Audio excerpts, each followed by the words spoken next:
Well, life's full of surprises, job changes, unexpected repairs, medical costs. These can come out of the blue unexpectedly.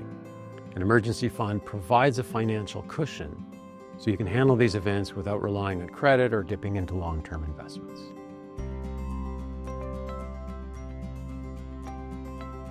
A common guideline is 3 to 6 months of essential living expenses, things like housing, utilities, groceries, transportation. If your income is variable or if you're self-employed, you might aim for 6 to 9 months. Best to choose a safe, easily accessible place such as a high-interest savings account. This way your funds aren't difficult to get at if you need them, and they earn a little bit of interest without the market risk. Well, the best thing to do is start today.